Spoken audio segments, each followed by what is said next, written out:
Hi hello welcome back to my channel. ఈరోజు chicken pickle పెట్టినారు. మా వారైతే చికెన్ అయితే ఇక్కడ పీసులుగా కట్ చేసి ఇచ్చారు. నాకైతే ఇక్కడైతే చికెన్ అండ్ సాల్ట్ ఉప్పు అవన్నీ వేసేసి అయితే స్టవ్ మీద పెట్టేసి ఇక్కడైతే ఫ్రై చేస్తున్నాను. ఫ్రై అయిపోయిన తర్వాత వేరే బౌల్లో తీసుకొని మసాలాలా కలుపుకోవడమే.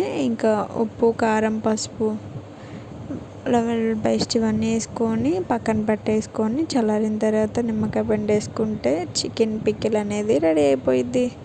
ఇక్కడైతే బోన్స్ కూడా అక్కడక్కడ కొంచెం మళ్ళీ యాడ్ చేశాను, అంటే కారం ఉప్పు కొంచెం తక్కువగా ఉన్నాయంటే. ఇక్కడైతే చూడండి బోన్లెస్ మొత్తం అయితే పెట్టించాను. ఇక్కడైతే చికెన్ పికిల్ అయితే ఇంతటితో అయిపోయింది. ఇప్పుడు వచ్చేసి ఆవకాయ పికిల్ పెట్టేద్దాము. ఇక్కడైతే చిన్న చిన్న ముక్కలు ఆవకాయ పెట్టేస్తున్నాను అనమాట. చిన్న పీసులుగా కట్ చేసుకొని ఆవకాయ ముక్కల్ని ఇక్కడైతే జీడైతే నేనైతే తీయట్లేదండి, అంటే పెద్ద అది లేదు కాబట్టి ఓన్లీ చిన్న ముక్క ఆవకాయ పచ్చడి పెట్టేస్తున్నాను. చిన్న చిన్న పీసులుగా కట్ చేసుకొని ఇక్కడైతే ముందుగానే కట్ చేసి పట్టుకున్నాను. ఇలా చిన్న చిన్నవి చాలా బాగుంటుంది, మీరు కూడా ఇంట్లో ట్రై చేయండి. ఇక్కడైతే నేనైతే ఎండకి పెట్టేశాను.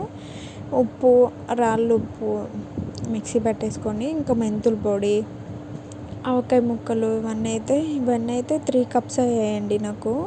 ఈ 3 కప్కి హాఫ్ కప్ ఏమో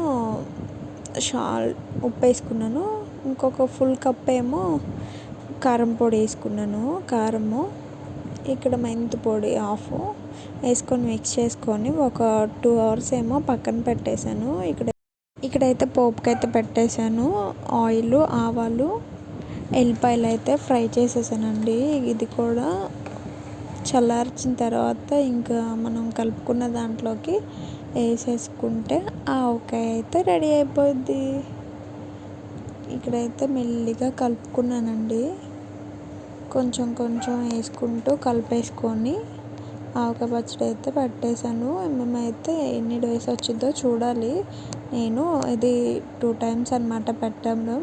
ప్రతి ఇయర్ నేను ఇలా పెట్టుకుంటాను. చిన్నగా 3 కాయలేమో కట్ చేసి పెట్టాను నేనైతే, చిన్న ఆవకాయ. చాలా అంటే చాలా బాగా వచ్చింది. మీరు కూడా ఇంట్లో ట్రై చేయండి, బయట తెచ్చుకోవడం కంటే కూడా. చిన్నగా ఇలా మిక్స్ చేసుకొని చూడండి, ఫైనల్గా ఇలా వచ్చింది. నేనైతే 2 డేస్ ఏమో పెట్టాను, పక్కన పెట్టేసిన తర్వాత నెక్స్ట్ డే చూపిస్తున్నాను చూడండి. ఆ తర్వాత చూడండి ఎలా వచ్చిందో, ఆయిల్ అంతా పైకి తెలిసి ఇలా మనకి క్రీమీగా జ్యూసీగా ఎంత బాగుందో అసలు. చాలా అంటే చాలా బాగుంది. ఇంకైతే స్టోర్ చేయాలి నేను. ఇంకా ఫైనల్గా అయితే చికెన్ పికిల్ ఆవకాయ పికిల్ అయితే అయిపోయింది. మీకు ఎలా ఉందో కామెంట్ చేయండి, లైక్ చేయండి, షేర్ చేయండి, సబ్స్క్రైబ్ చేసుకోండి. By by, next video.